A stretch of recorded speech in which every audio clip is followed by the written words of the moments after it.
Ay, na. Grabe, ano man yan, buhangin. Ay, doon pala sa shaker, Meg. Oh, yung asin. Sa shaker doon sa may rig ba? Yung huling hinukot natin. Hindi, yung ano ba, doon sa may Saan doon? shaker ba? Doon sa taas ba? Yung mga bato-bato doon? Kaya nga, ito yung huling hinukot natin, alam ko. Oo. Yung binuga natin, tapos sinulog pa, pinahugot sa atin, yung dinlipan natin diyan. Ito yun eh. Yun nga galing sa shaker, yun, di ba? Yung sa may likod ka naghugot. Oo. Yung sa shaker doon ba? Oo, alam ko na. Yung nag-atras ka doon? Mm-mm. Yan yun eh, kaya ayaw nila ano yung hose doon sa may pinakababa kasi makasipsip ka doon ng buhangin. Dapat pala, hindi mo binabang maigi. Hindi man yata na ano yun. Hindi ba binaba mo gano'n? Dapat pala, sinabihan mo na akong tama ng gano'n. Sinabihan na kita na Nako. hindi pinapababa. Kasi ikaw yung nakakaalam doon, dapat sinabihan mo ko na ano. Tama na. Wala na. Mga bato-bato yan dyan eh. Oo, ito nga yun. Magano ako?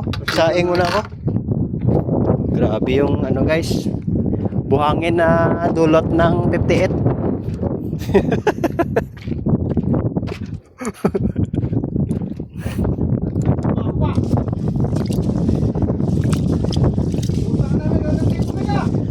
Kalahati?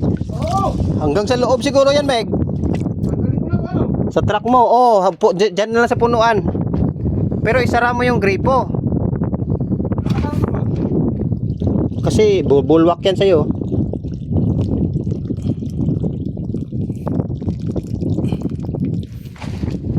Kasama namin doon pa naiwan sa loob kasi nagkarga pa ng krudo. So sabi ko mauna na lang kami para makasaing. Wala kami pagkain, hindi kami binigyan ng rig. Kuripot.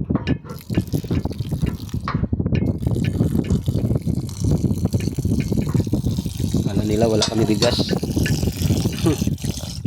Diyan sila nagkamali guys. Libre naman sana pagkain eh. Ano silang bigay eh.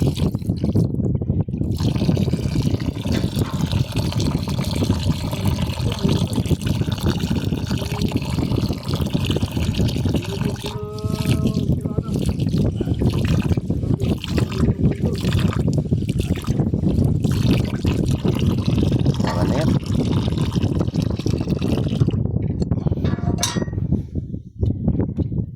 Pangit yung bigas ko, may mga ano, may mga kumakain ng bigas din. Tama na siguro yan. Sama na tanghalian to. Antok na eh. Trabaho kami kagabi alas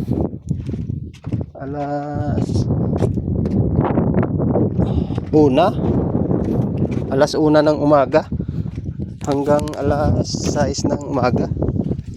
Kuha muna ako na. Ya. Grabe antok. Minsan naman to. Hindi naman to trabaho.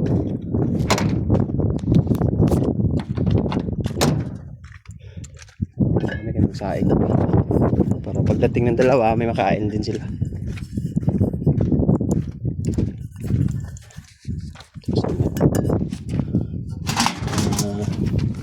Improvise na sa ingan. Ano yun?